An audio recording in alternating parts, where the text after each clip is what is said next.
I think one of the big mistakes, whether you want one client, you want 20 clients, you want 30 clients, and we saw this in the martial arts school, is you only have one marketing strategy to try to obtain one client, 20 clients, 30 clients. And in the martial arts industry, we tell them we want you to have 20 different strategies to get one person from each strategy. Don't put all your eggs in one basket. And it was the school owners who did put all of their eggs in one basket during COVID that ultimately ended up shutting down their business because they relied too heavily on word of mouth, or they relied too heavily on referrals, or they relied too heavily on partnerships in education, which are popular in our industry. So I don't think, everybody wants that hack. They want that like, it's not one little thing, guys. It's a lot of little things strung together consistently over time.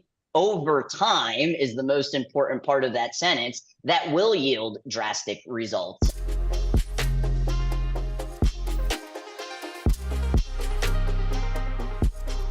Welcome, everyone, to our podcast here at High Level. We call them the Spotlight Session. Today, we're doing something totally different that we haven't done before. JB and I, you might be very familiar with JB. He's one of our hosts, and he teaches our 5-day challenge and a couple of other programs. So I told JB, hey, let's do a duo partnership on a podcast and kind of see how it resonates with our crowd. And we have a very, very special person that has said yes to us to jump on a podcast here, Cris Rodriguez. I've heard about Cris and her story literally in so many places. Josh Nelson's group, in our summit planning. I think you're coming to the summit conference. We've heard about this across the board. So what I want to do is read out a formal intro here that I have. Cris Rodriguez is the visionary and founder of a company called GrowPro Agency, a leading digital marketing agency that made the Inc. 5000 list 2 years in a row now, ranking at 563, which is really hard to do if you're in the world of agency, for its outstanding growth and impact, serving over 470 plus. Actually, that's 72, because while we're just getting on this podcast, she landed 2 clients as we were just chatting. So it's 472 now. Martial arts schools across the U.S. with a 34 in-person team member. I think, are they in Florida or? Okay, Tampa, cool. Yeah. Florida. Yeah, and you guys are one of the leaders in the world of marketing when it comes to martial arts, and of course, a couple of other industries as well. But you have a prime focus in one. Cris, thanks for saying yes to us, first of all. Yeah, I don't mind being the guinea pig. Hopefully it goes well. Absolutely. So, before we go any further, who are you? Like, where did your journey start in entrepreneurship? And for those of you that are watching, my goal is to figure out how Cris, is landing 20 to 30 new customers every single month. And maybe 3 things that I would love to kind of just share, and me and JB will kind of go back and forth on, is prospecting with precision, leadership and team management, and we'll talk about how you've expanded your reach and things like that. But what is your journey? Like, who is Cris Rodriguez? Yeah. Well, thanks again so much, guys. I'm a lifelong martial artist. I started training in Taekwondo when I was 8 years old, fell in love, knew that that's what I wanted to do for the rest of my life. Um, Started training in Brazilian Jiu-Jitsu in the late 90s, which is becoming much more popular today. And my dream was to open up a Brazilian Jiu-Jitsu and MMA academy here in Tampa, Florida. And I did that in 2012. So brick and mortar business, we grew very, very quickly, hit about 500,000 in revenue. And for a martial arts school, most average about $5,000 to $10,000 a month in revenue. So you typically don't open up a martial arts school because you want to be super wealthy. You do it because you have a passion for it. You want to make an impact in your community. But I also wanted to make money. That was going to be how I, could feed my family. And when you become a small business owner, an entrepreneur, hopefully you start collecting skills. And one of those skills that I collected was digital marketing. For martial arts schools, you can go like be a PE teacher for a day. You can go flyer cars. And I'm like, it's Florida. It's 100 degrees outside. I don't want to do that. I'd rather stay in my air conditioned office, open my laptop, and launch a Facebook ad or launch a Google ad. And we grew very, very quickly because of that. And I had school owners reaching out because they're seeing how packed our classes are. Like, Cris, how are you doing that? So I started teaching them. And I launched 8-week marketing masterminds, teaching martial arts school owners how to get new students with Facebook and Instagram and Google. And at the end of the 8 weeks, they came back and they were like, Cris, this was so amazing, but I don't want to do that stuff. It's way too hard. The platforms are always changing. Will you just do it for me? And in the beginning, I said no. I have a degree in education, so I absolutely love to teach. And I just kept teaching these 8-week courses. And after a while, my wife was like, what are you thinking? Like, people are begging you to do this. At the time, my martial arts school had grown to the point where I wasn't an owner operator. I was truly an owner. I had a team that, was a well-oiled machine. So I took on 10 clients and started launching Facebook ads and Google ads, and then just realized, man, I just bought myself another job. And if I wanted to, really get serious about this, then I would need to start putting in the work to, develop an actual team. In the beginning, I was just using 1099 contractors. It was completely remote. And I thought I would build this little side hustle to help me with retirement in the future. And very quickly, the side hustle became bigger than the main hustle. And that's really how Grow Pro Agency was born. Now, JB, you see similar stories of people focus on a niche-oriented agency, right? What are some thoughts that you have in what Cris is kind of, explaining here? Like we see a lot of these journeys. Yeah, I had to tape my keyboard and make it hard to unmute because I would just keep talking. That's how pumped she gets me going here, right? Like when I first learned about Cris was at a seven-figure agency 2 Julys ago, I believe it was, and the same energy that she has now, it just really makes you open up your mind of what's possible. And what really intrigued me was the niche part, because like when I was part of this mastermind, it was like my first mastermind, I didn't even know what niche approach was. And she had shared her book, she had shared a bunch of stories to a bunch of people that were already had well-oiled machine businesses. And I was just like a newbie that kind of knew what I was doing, but just needed more guidance. So when I think of a niche business, I'm like, who's doing it? Because no one like makes it like I would never know you have a niche business, Cris. Like Grow Pro Agency, it's like the name is not it. There's nothing in the name that says niche, but how you deliver is so powerful. My question for you, Cris, is with what I've seen in people that have shared some of their struggles of like, I'm about to give up on this. When you picked your niche, you had a little bit of an advantage because you enjoyed what you were doing. How does somebody determine what they should do because they enjoy it as a niche versus learn it, deal with it, and then become the student and become great at it?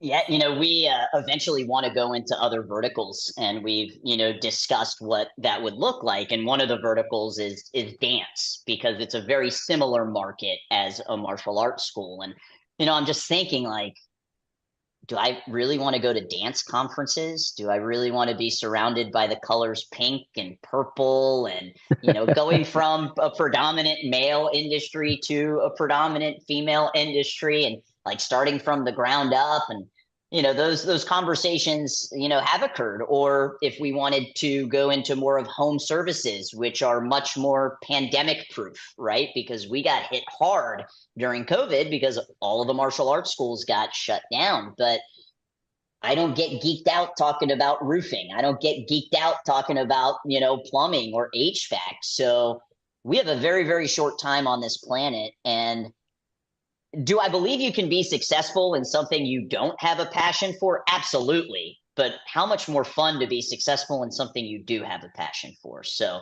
to me, that's a no-brainer. Yeah, And Cris, sorry, JB, I think Cris, one of the things that I'm seeing here is, a lot of the coaches, a lot of the consultants, a lot of the experts in this marketing space, they make it look pretty easy. They make it sound kind of easy to build an agency, right? Like I know I was trapped into the idea of a 997 course do this little mastermind and all of a sudden I can slap on an LLC. Like what would you say to the person that's at that 9 to 5 right now and they're just trying to make that jump in to the world of entrepreneurship? Yeah, so I mean, your 9 to 5 pays your bills now. What you do from 5 to 9 is going to pay for your future. So, number one, let's look at what you're doing from 5 to 9. And are there courses out there that can help you? Sure. But anybody that says that it's easy is lying to you. And I think that's one of the reasons why I was so drawn to Josh Nelson and Seven Figure Agency. I would not be where I'm at without the guidance, without that community, without Josh's leadership. And he was actually the one to do the sales call. He doesn't do sales calls anymore, but I joined about 5 years ago, and he's not trying to spew that, hey, this is going to be really easy. No, this is going to be difficult and you're going to have to put in the work. Are you willing to put in the work? And I think it's very frustrating when you see, Facebook ads and Instagram ads of coaches and consultants claiming how easy it is.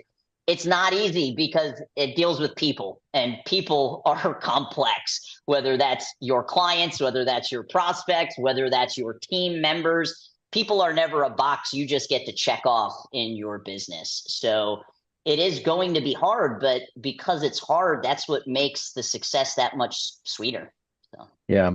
What I love about this podcast segment that JB and I kind of do, and sometimes Chase will host some of these, is that we get very transparent and real about the real side of this business. Of what I mean by is the business model, whether it's SaaS agency, whether it's agency. Chris, you have a pretty much a full-on agency, and SaaS is just maybe a 5-10% of it, from what I understand.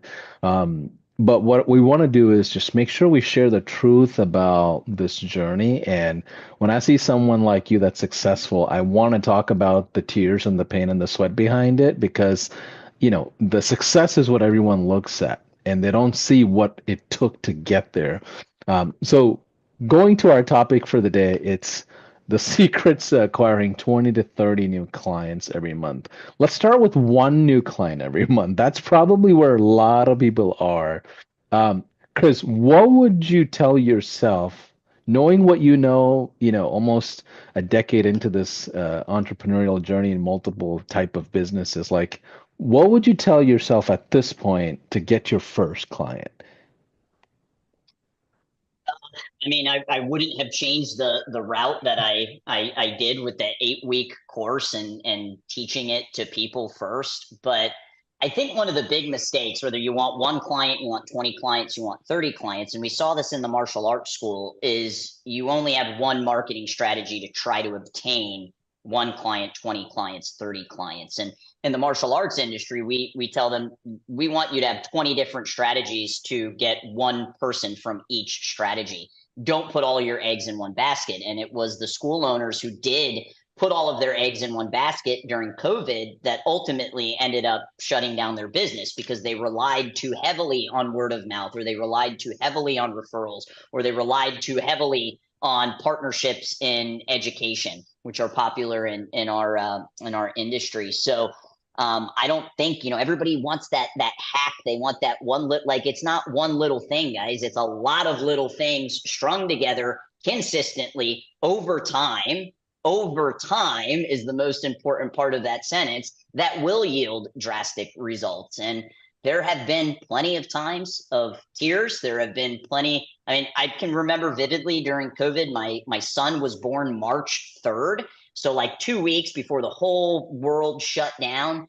And I was navigating COVID for 3 different businesses. I felt like I had to step up as a leader in my industry, because people just, martial arts school owners, we call a lot of them vintage school owners. Like, they can't even find the share button on a Zoom, on a Zoom. So I felt an obligation to really step up. And I completely remember we were in a co-working space at the time. It was maybe 150 square feet, and there was like 4 of us. And I was just in the corner in tears trying to navigate this. So it's not easy. And there are plenty of days that the business feels like a house of cards. I know anybody that has scaled a company will feel that way, that at any moment this whole thing can, implode. And I think that's why it's so important to make sure you have mentors and coaches and accountability partners to lean on.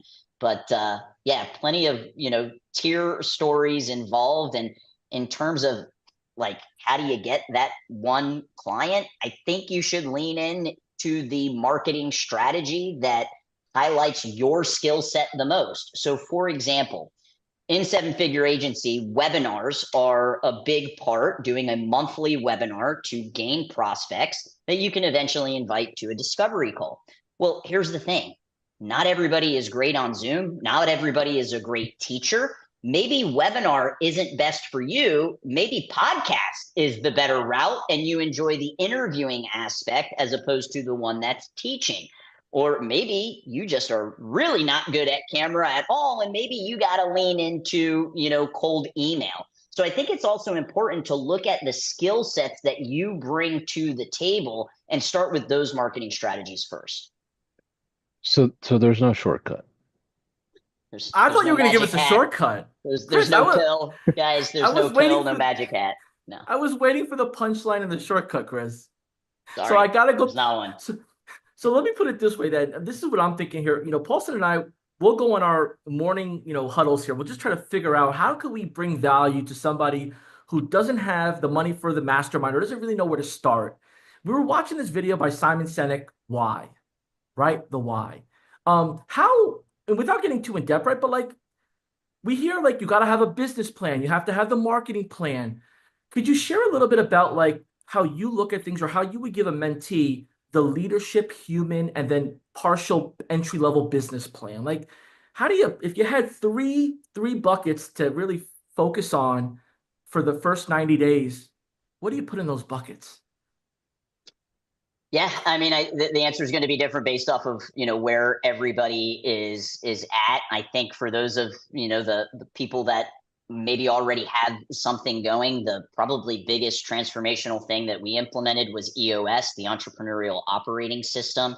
I get asked all the time, I'm an avid reader every single day, 30 minutes, what's the top 5 books every entrepreneur should read? And Traction is definitely one of those books. So in terms of systemizing business operations, I don't think there's anything better. However, the whole EOS system was truly built for companies doing over 2 million and that have at least 20 employees. But you can self implement EOS yourself. And that's what I did in the beginning when I wasn't, in my martial arts school, when there was only a handful of us and we didn't have a ton of money. And there's plenty of free resources online through EOS that you can access to learn how to systemize your business. And I think that's it is a great starting point no matter where you're at in the journey, but especially for those people that are starting to scale. I can't even imagine operating my business without EOS. So I think that would be a really great place for people. I'm throwing bucket 1, systemize. Just have a standard process that I'm following through, tweaking and modifying as needed. I think it's a great start. Right. And I didn't have that when I was getting going. I don't know how much you had, Paulson, right? But everyone's at like you said, everyone's at a different starting point. That second bucket, we get the system version 1 going. We let that do its thing. Where else? What else should we maybe focus on?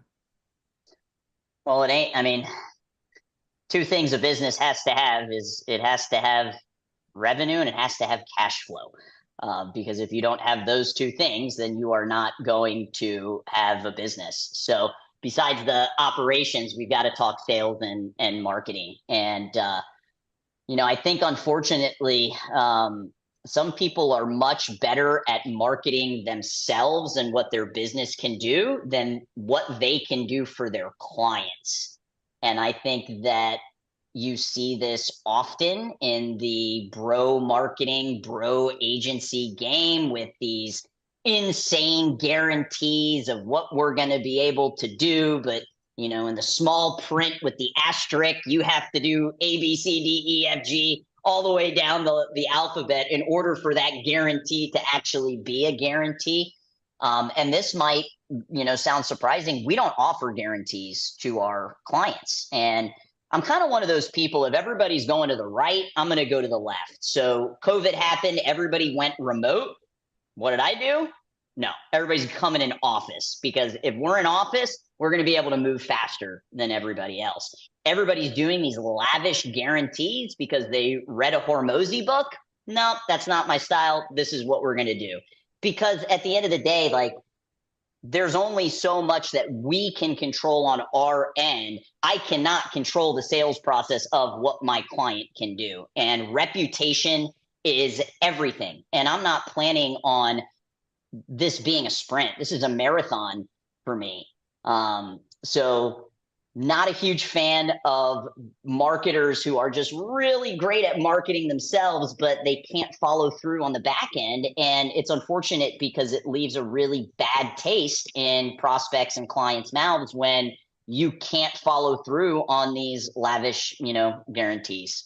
Yeah, what I love about what you just said is, well, first of all, I love that you pointed out the toxic bro culture of guarantees, right? Like that's literally stuffed in my news feed, right? But the reality of that is a lot of people, it's like blind leading the blind. They see someone else with a little bit of success doing something, so they just copy and paste. And that's the problem with marketers in general. We're typically trying to figure out the shortcut, or just trying to funnel hack or split test something that you think something, that's working. Um, and those of you that are watching, we're talking about how to get to acquiring 20 to 30 customers every single month. First pillar that we're really diving deep here is the prospecting. We're going to talk about leadership and team management here in a second. But one more thing that, Cris, can you, if you don't mind addressing, is you talked about how to get to that first customer. Can we fast forward real quick to get to 2024? What is the thing, the system that you have in place that just landed you two customers on top of the 470 literally a few minutes ago while we're on this call? Like, that's got to be a big machine with prospectors, closers, paid ads, organic. I mean, there's a lot there. Can you just fast forward us real quick before we go to the second pillar of conversation? Yeah, for sure. So our main service that we offer is Facebook ads. That's always been kind of my zone of genius. So we run Facebook ads, and it's nothing fancy. It's, when I tell people that, like, we pump out lead magnets every few weeks, and that is what is generating the majority of our prospecting, they're like, oh, yeah, well, I guess that is marketing 101. I mean, it is, right? So what we typically do is I do a webinar every single month. I've done it for the last 4 years. I've never missed it. If you are interested in checking them out, you can go to our website, growproagency.com. We host all of them. I don't care. R&D, rob and deploy, do whatever you want with it. But I think you'll get a ton of ideas of what type of webinar topics that you would be able to implement into your agency. We take that webinar, we turn it into a lead magnet. That lead magnet, we put Facebook ad spend behind. I do a ton of video content. I have posted a reel pretty much every day for the last 2 years.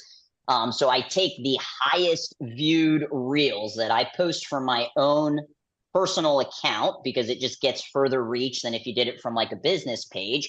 And I take those reels and I put ad spend behind them. And that's really top of funnel for us. I use a software called Lead Enforce that allows you to scrape Facebook groups and Facebook business pages.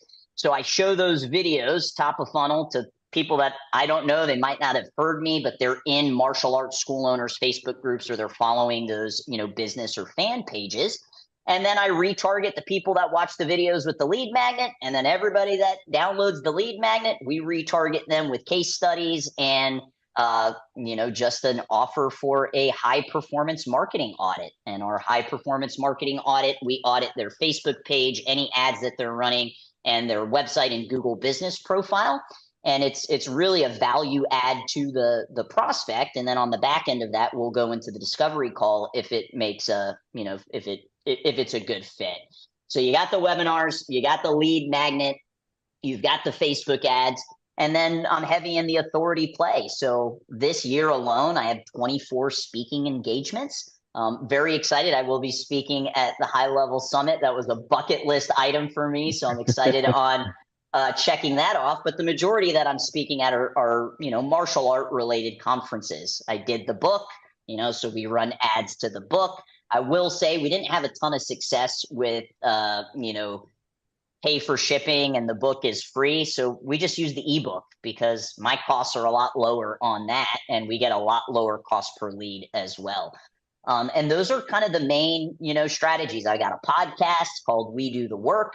And again, it's not just that one. It's like Dan Kennedy says this in one of his books. If we're going fishing and you have one fishing pole and I have 10 fishing poles, who's going to catch more fish?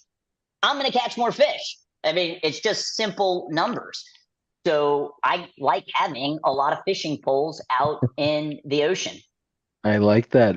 Can you unpack high level for us a little bit? I know you use high level for your prospecting side for your agency, but what is the role of high level on the fulfillment side? Is it part of the offer? Do you charge, I don't know, a certain number for the Facebook ads and high level is optional? I know you're on the agency side, not on the SaaS side, but help us kind of understand the business model. I think it's a high volume business model, right? Low ticket, high volume. Okay. Correct. Yeah. About 472 clients now. Probably three or maybe four by the even time more we're by done. the end of this, right? If you looked at our tech stack pre-high level, it's just laughable. I think back and, it's like new employees, they have no idea, like all of the different softwares we were using. So we implemented high level for us as an agency first before we started offering it to our clients. And I think that is a really smart way to go about it because there is a learning curve to high level. There are so many amazing features that you can or choose not to share with your clients. But we utilize it as an agency for about 6 months to really learn the ins and outs and everything that we would be able to do for our clients. And then at that time, we already had probably 100 clients when we were getting ready to shift over to high level. And we couldn't onboard all 100 of them at a time. So we did them in small groups of 10, letting them know about this amazing new software that we would be able to provide them. So the way that we package high level, we actually don't. This might be pretty surprising, but again, if everybody goes right, I typically go left. I don't white label the app. I do not tell people that this is our app. And the reason is that it's not my app. I did not code it. I'm not a developer. If something is wrong with it, it's not because of us. And I think that's probably very different than what most people do. So we tell clients, this is a white label app. Every single agency that you hire uses this app. Even if they tell you it's theirs, it's not. It's a white label. Again, it comes down to full transparency with the clients. So all of our programs, we have 3 main programs, and then we have some add-on services as well. All of them include high level. And, we strip it down because of the clientele that we have. They're not super techy. In some cases, if we do have a client that wants us to unlock certain features for them, we will. But we try to keep it as simplistic as possible for them. And we really paint it as a prospecting CRM. Most martial arts schools have a CRM for their students. And it's because they have to take attendance when the kids come into class. They need inventory, and they also need to be able to mark when kids get stripes and belts. And that would be a very, very big project for us to build out. And there are just some huge players in the martial arts space that have that on lockdown. So the way that we express it is, high level is a better prospecting CRM than any of the other martial arts CRMs. So you're going to use this from the moment of first contact until they step foot through your facility. The second they step foot through your facility, this is martial arts, there's liability involved. You have to have prospects sign a waiver, and that waiver lives in their martial arts CRM. So the second they walk foot through your doors, now they're in your martial arts CRM. So that's how we kind of paint that picture to get them to utilize it. And we show them the amazing features that high level has that the martial arts CRMs don't have. They're really good on the back end stuff, but on the front end stuff, nobody's better than high level. So we include high level in all of the packages. However, martial arts schools, like many industries, has seasonality. And oftentimes summer is the slow time because families are traveling, they're going out of town. And because of that, we get clients during the summer as well as during the holiday season want to pause, right? Hey, I want to pause the ads right now, which from a business and marketing standpoint, if you think it's going to be slow, stopping your marketing sounds like the exact opposite thing of what you should be doing. If you think it's going to be slow, you should go pedal to the metal with your marketing. That's a conversation for another day. But if they do want to pause their ads, we allow them to downgrade to a program that we call Client Connect, where they get to keep access to high level. They get to keep access to all of the features. We have a social media calendar in there. I do a monthly master class, and they also get first right of refusal if a competitor wants to sign on with us and take their territory. So that has been a really helpful way of us, it's only $129 compared to, if they're paying us $800. So it's a definite hit in MRR, but it still keeps them involved with us. And that has been very helpful in us navigating the whole pause. I want to pause my ads scenario. So that's how we work high level into our programs and services here. I love that. JB, I know you teach a lot of people in our community about churn, and Chris kind of touched on that churn component a little bit. Do you see this business model with our community in high level, JB? Or like, what are your thoughts on this agency SaaS hybrid? It seems like it's pretty popular. I feel like people aren't as transparent. Like, so here's one thing: as y'all are watching this, like I am, and part of this, you're gonna learn that Chris is really straightforward, straight shooter. She'll hurt your feelings for the better, but Sorry. she'll give you all the goods with no gating at all. Like she just like told us, go to her website, go here, gave us what her business model is, right? So it's so amazing and refreshing to hear. And I think sometimes, Paulson, to answer your question, people hide that they're in that model because it's not the cool model, or maybe it's not spoken about often, right? And Yeah. there's a process to jump over to the cloud and right automate and SaaSify, or however you want to call it. And the way that Chris explained how she incorporates high level, man, it's powerful because that's the confidence you have. Like, this is the platform we use. Yes, you could buy it Right. on your own, but you're not going to buy our intelligence and our strategy. And the track record that you have, Chris, with speaking, like you said, you build your authority. It goes from systemizing your business to processes within how you treat your clients, and then how you build your brand and your team as one, and educating. Like, Yeah. it's neat. And when I talk to 5-day challengers or those that are looking to really go all in on SaaS, they have millions of questions. They don't know where to start. And I appreciate you sharing this because it's so powerful of here's what you need to keep in mind outside of where you want to be and how fast you want to go there. So hope that answers it. But Chris, thank you for just right unpacking this with no holdbacks. Yeah. Why, Chris, why are people lying about white labeling? Why? And I don't get it. Like 5 years ago, it was like, oh yeah, we got this new thing. Nobody else is gonna know about it. But high level, in a humble way, it's just gonna turn into a household name. Very similar to like the Salesforce, the active campaigns. I mean, a customer is going to know that it's high level. And I love that you're like leaning to that world of saying, hey, you've probably seen this dashboard before, Martial Arts Studio. It's probably high level. Like, how did you get to that decision? Because I think that's something a lot of SaaSpreneurs and, high levelers kind of struggle with. It's like, oh, let me keep my thing. And I'm like, the transparency goes further for me. I mean, at the core of what business is, it's relationships. And how do you build relationships? You build relationships through trust. So to me, that was just a no-brainer. I didn't build this. This isn't mine. It is white label. And people truly appreciate that honesty. Like all of our Facebook ads and Google ads, we run in their ad account. They own it. They own the pixel. They own the data. And I know some people, well, I don't want them to take my intellectual property. Like I have such an abundance mindset and not a scarcity mindset towards that.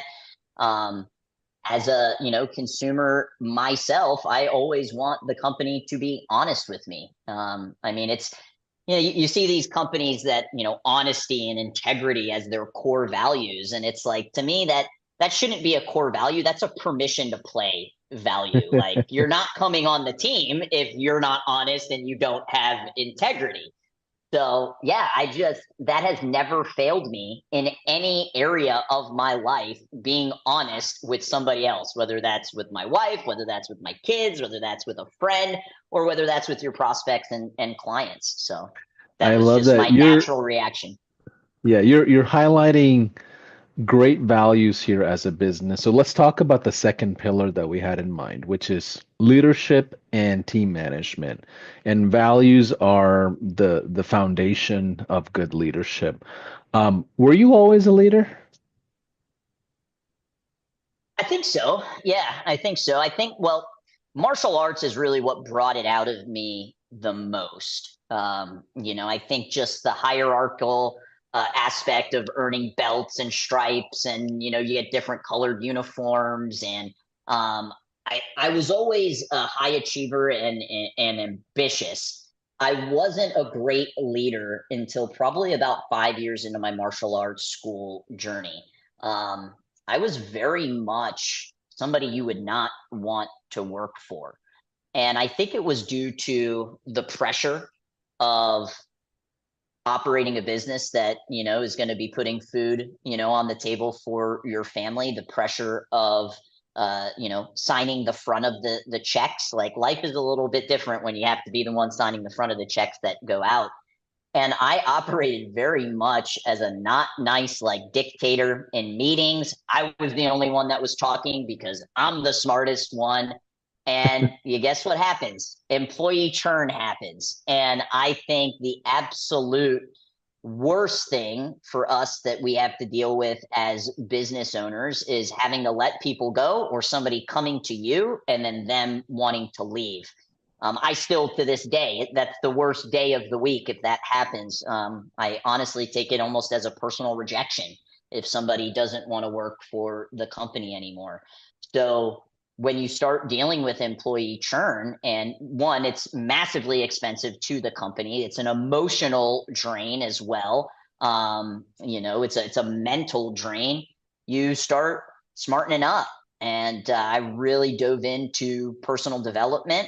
I also, I think choosing a mentor is so important. And we often will choose a mentor, in the bro marketing world based off of the color of the Lamborghini, or, the watch on the wrist. And I had mentors that were very successful. However, the values that they were preaching were not something I should have aligned myself with. And it wasn't until I found a mentor that had really, really great values, that really helped me to kind of change my mindset around leadership. And this is going to sound so silly and so simple, but it's probably my biggest takeaway with building a team is that it has to be fun. And it wasn't fun to work for me the first 5 years that I had a martial arts school. And I knew that once I started this company, I wanted to take those lessons. And it can be very easy to get frustrated at where the sales is, or where the marketing is, or your personal assistant didn't do this thing the exact way that you wanted it. But if it's not fun anymore for people, they're not going to want to be involved. And I think just lightening up a little bit was, one of the, skill sets that I had to develop, because it wasn't natural. I'm very much a like A type, buy the book, let's go, let's get the job done. But people have to really enjoy what they're doing, or they're not going to stick around for, a long time. So that was a Yeah, very you long-winded you answer. Sorry. no, I love it. That's why we're on a long form podcast format, right? I know 470 could be intimidating for a lot of people, and maybe getting to 10 customers is the goal for someone that's watching. At what point, Chris, did you feel comfortable hiring somebody, especially that you ran a low ticket model? So I'm thinking the fulfillment got heavier, assembly line got very hectic, because there's not a lot of revenue that you can just be like, oh yeah, let me just go hire this KPMG ex consultant to come in and run operations. Like what point did you was all in on the first team member? First team member or first mentor? First First team team member. member. Like I'm thinking about leadership and team building, right? Yeah. When did you hire that first person? I mean, of course, an agency with 50 clients is totally different than 100 clients, let alone talk about 250 or 300 or 450. But like, what point did you were like, okay, now we're losing quality on the delivery. Where do I need to just go ahead and make a decision? Yeah, so probably right around 20 clients is when I started looking for help. And I went the 1099 contractor route. There was actually some school owners who took the course who also absolutely love digital marketing. And I reached out to them. I was like, hey, do you want to help me with handling some of these accounts? And, I'll pay you per account, which we don't do that anymore. And they said, sure. And, we grew with three other 1099 contractors from April of 2019 until COVID hit. And when COVID hit, we were probably doing around like 35, 40,000 in MRR. And I didn't have a mentor at all. I was taking like my business acumen from the martial arts school and implementing that into the agency. But it was right around 20 clients. And the way that I looked at it is like, okay, I still run the ads for my own agency today, even though I have a marketing director, even though I have 15 ad account managers that could easily handle it. I still do it. And it's because I don't want to lose touch of our number one service that we offer. Platforms are constantly changing as well. And I also really enjoy it. It would be one thing if I didn't enjoy it, but I absolutely love launching a campaign. And then within, maybe 20 to 30 minutes, you start seeing those results come in. So I took 10 of the clients out of the 20, and then I gave the 1099 contractor, here's 10. And, I didn't know anything about gross profit margins at that time. I was just like, hey, I'll give you like $200 per account. I was charging like 500. So I was like, I'll keep 300. They get 200. And, we did that for a while. And that's how, yeah. So it was right around 20 clients when I started looking for help because that's a lot of moving pieces, especially when you're still doing sales, you're still doing marketing, you're doing the fulfillment, and you're wearing all of those hats. My gut tells me you were good at sales, not just a tech wizard. I know a lot of high levelers watching. They lean on the engineering side. They're creators. They're development minded. Were you like that? Do you believe in that whole salesy person versus techie person? I know JB, you talk about it in the 5 day challenge and come across agencies as well. Is that a thing? Did you hire for the opposite weakness? Yeah, I mean, like I said earlier, like you got to lean into your skill set and, talking to, when you own a martial arts school, you have clients or students that are in front of you every day. They're coming on campus, right? And, building rapport is incredibly important if you want them to keep coming back because they're choking each other out and armbarring each other. And it's like, this hurts. My freaking back hurts. My knee hurts. Like, so I think there are people that are just more naturally geared towards sales. And then there's other people that are like, just put me in front of a laptop, stick me in a corner. You don't even have to turn the lights on. Just leave me alone and let me do my thing. And I think one of the big mistakes that a lot of, marketers make, especially if they're looking for partners, is they don't find the partner that has the opposite skill set because we're usually, attracted to like-minded people. So I loved doing sales. It was actually the very last thing that I gave up. And Josh Nelson, my coach, he literally had to force me. He's like, I'm not talking to you again until you give this up. And I'm like, but I love it. I love the adrenaline feel of somebody saying yes and then the credit card going through. And he was like, it feels 10 times better when somebody else is doing it for you. And I was like, all right, that makes a lot of sense. So yeah, I handled sales until well past 1 million. So we were, past being a seven-figure agency before I gave it up. Yeah, so let's fast forward to 34 team members. What does the leadership structure look like in general today? Yeah, so we operate on EOS. So we have the visionary and then we have the integrator. So I am the visionary. We have an integrator in place. It is my stepson who started as a part-time worker in the agency, and he has literally done every little thing you could imagine. He's done every role, and he has been my right hand, second in command.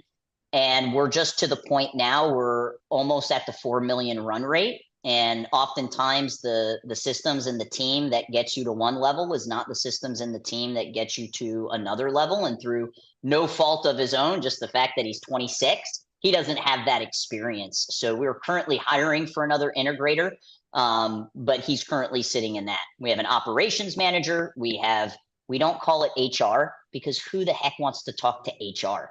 So we call it talent. So we have talent and finance, and then we have sales and marketing. And by far the biggest team is the operations team, the fulfillment team.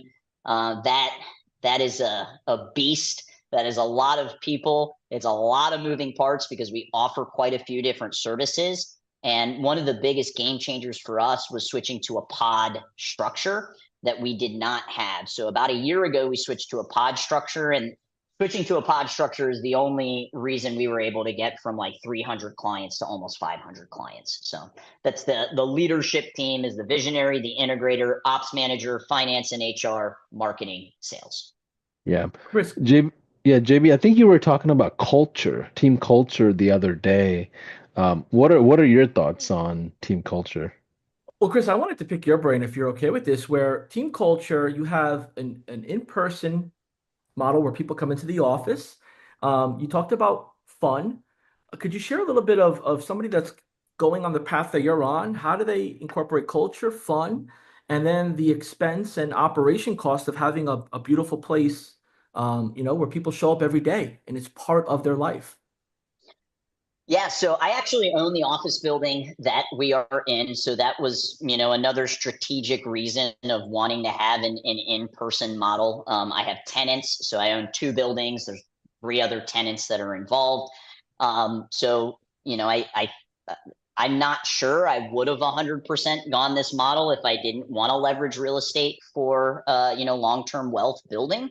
But at the end of the day, I saw this online, so it's not my quote, but it said, culture is how your people feel on a Sunday night. And that really hit hard for me because for us, we're in office Monday, Wednesday, Friday, and then Tuesday, Thursday is work from home. So we do a hybrid schedule. It wasn't always like that. At first, it was just one work from home day a week, and then eventually we went from two. But my team has to wake up early on a Monday. They got to shower. They got to put clothes on. They got to get in their car. They got to drive through traffic to get here. So how they feel on a Sunday night is very, very important to me. One of our culture values is that we have a modern and fun environment, and our office showcases a modern and fun environment. For me, building a culture of feedback is one very important way to have people enjoy where they're working. Knowing that if they provide feedback to their managers, to the team leads, that it's going to be received, that it's going to be discussed, and that it might even be implemented is huge. We do a weekly all hands on deck meeting every single Friday. It's something that I run. It's my favorite meeting. I'm actually missing it tomorrow because I'm going to be on stage at Alex's POD event.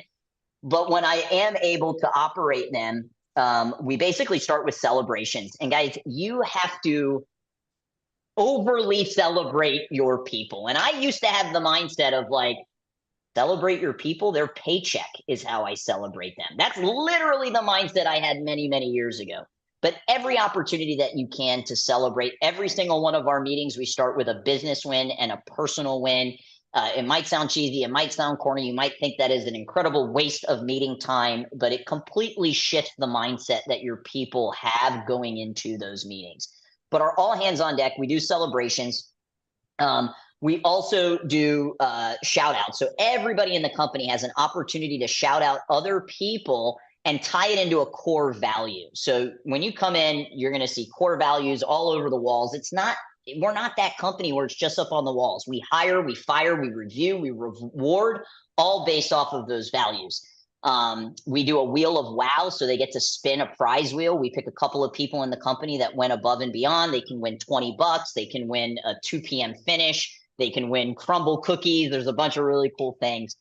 And then, and I think this is the most important, I always end the meeting with some form of personal development training. I tell my team members, work harder on yourself than you do your job. And I truly believe that famous Jim Rohn quote. And I back that up by providing them with kind of, I haven't heard very many companies that, bring people in to teach them about budgeting, or will teach them about productivity and efficiencies, or will teach them about, just developing a life that you're really, really proud of. And this is the feedback that I get from my employees, is that they've never seen that anywhere. So we really try to incorporate training as much as possible, because I think people are happiest in their life when they're progressing. How do you progress? You got to be on that continued education journey in order to do that, right? We do the typical outings. So every other month we do an outing. We allow them to bring their significant others, which I think is super important. You want to get the buy-in from the significant other, not just the employee. We do casino nights, Top Golf, bowling. We've got a fantasy football league that the company sponsored, $150 gift card to a nice steakhouse. And we got this huge trophy. So the winner is going to get to put the trophy on the desk. Here's the thing. I hate football. I absolutely hate it. I think that it eats into so many people's schedule. I think people hide behind it. I think them caring about the team winning more than they care about their personal development makes me want to rip my hair out. I don't get it. I don't like it, but they do. So I'm going to support that. So those are some of the things. We have bean bags, which are, kind of cool to chill out in the office, free snacks, espresso machine, and we offer unlimited PTO.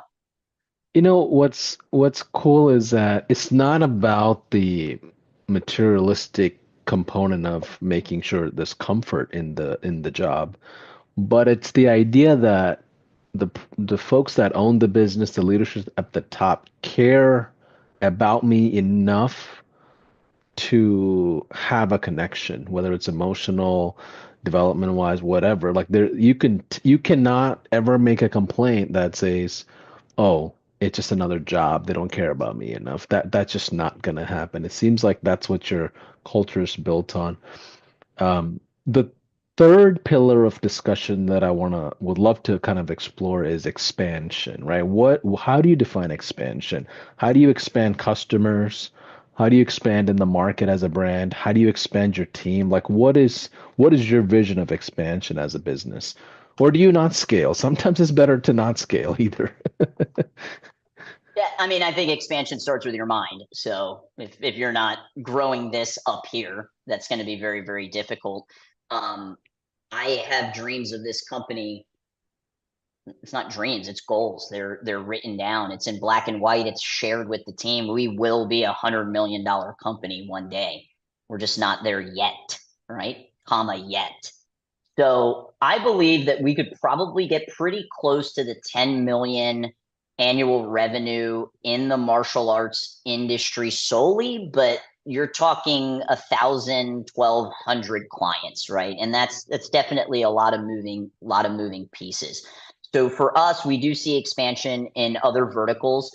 The way that we would like to obtain that is through acquiring those agencies as opposed to starting from the ground up and building them up. So that is something that we are currently in the process of doing. We're just waiting for the right deal, kind of looking for, an agency probably between the 30, 40, 50,000 MRR mark. But that is one reason why is, and Ed Milet talks about this a lot, Dan Martell talks a lot. You have to build a company so big that everybody else's dreams can fit inside of it. I have this rock star employee. Her name is Caitlin, and she just celebrated her 1 year. I mean, above and beyond. And I was meeting with her and we were discussing 1 year and 5 year goals. And one of her 5 year goals is to work at an international agency. And I'm thinking, I'm going to lose this amazing rock star because we're not an international agency. What do I got to do to become an international agency? How can I make this thing so big that everybody else's dreams can fit inside? And I think when you make that decision to stop scaling because you want work life balance or whatever it is, eventually you're going to end up dealing with employee churn because there's no more opportunity for them. Who in the world wants to work at a company that is plateauing or that is going down? Rock stars, A players, that's not where they want to work. So for me, it's not even about the money anymore. It's about making sure that I can provide the opportunities to my team and help them achieve those goals. I've had a lot of takeaways on this combo, but I'll let JB go first. JB, can you just give us your notes of what's been your takeaways as we kind of close out, and I'll share my takeaways, and then we'll come back to Cris to give us her final thoughts to kind of close out. I know you got some sales calls here that Josh doesn't want you to do, but I'm excited you get, I don't want to be the one that stops you from getting those deals. I have a meeting, not a sales call. I Gotcha, have a gotcha, meeting. gotcha, gotcha. JB? Yeah, limiting belief. You mentioned a couple different examples of following people and part of the herd, not being your individual person and have your individual goals. So I'm thinking in the back of my mind as I'm just absorbing what you shared, I need to write down my why, my goals. I need to make sure I understand what the big picture looks like for myself and for those in my immediate circle. And then I need to start putting some big boy systems in place where there's checks and balances. It's not just me working off of emotion. And I can keep everyone else in the mix with me to hold me accountable and hold them accountable. And then as I do that, I got to get down my offer. Like you have an offer that you're excited about, that you're pumped about, that you believe in. I got to lock down my offer and then perfect that offer by having a bunch of fishing poles in the water, whether it's webinar, podcasts, almost, explore a bunch of different things and then keep a few going and then find a way to empower my people to keep them going for me. And then after I do that, I start taking clues and maybe catch a mentor for the next level and then attend events that are the next level to get where they're at now, where I want to go. And then after that, I need to determine what I want to do for like the future. Do I want to do the play like you did with maybe getting a small office or real estate or trying to fit myself into a bigger picture of land, or do I want to go hybrid, whatever the case may be? And then after that, I need to really hone in on what is going to take me to the big, hairy, audacious goal of whether it's 10 million, 30 million, 50 million, and how do I read and watch and consume the information? I can get the clues. And you were very inspiring in this process, and you've given hope. I mean, I got about a page and a half worth of notes. But for whoever doesn't really either transcribe this or take the notes on it, you're missing out because here's one thing I wish I would have knew earlier. Not everybody's throwing fluff or faking it till they make it. There are people really doing it who treat this as a real business, not just because it's a cool factor. And you're an example of, right, this is a real business. Like I feed families and I feed myself, and I've grown a career out of being an entrepreneur in a space that's cutthroat and hard. So, I man, love that. I I love gotta get a that, glass of water. Thank JB. you so much, Cris. I love that. My first I'll start with the confession. I do have a little bit of FOMO that both y'all get to go to Alex Shalinsky's event this weekend.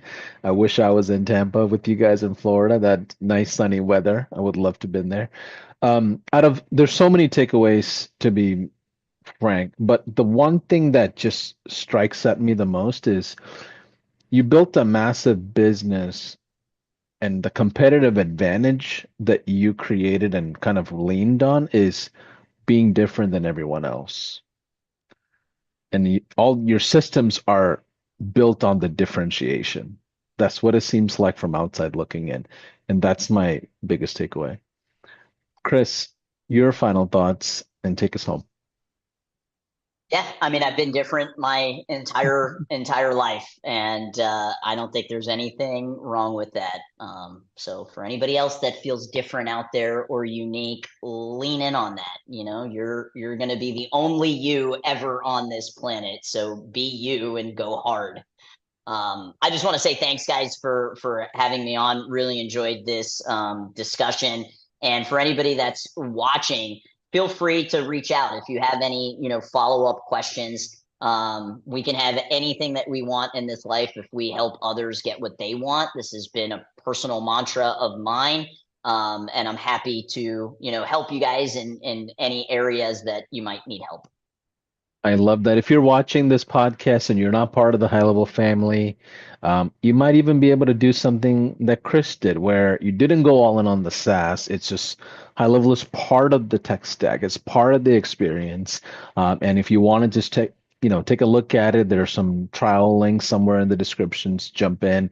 But Cris, thanks for jumping in, letting us do this whole duo dance with you. JB, thanks for being a great sport and making this all happen as well. But bye for now. Bye, guys. Thank you so much.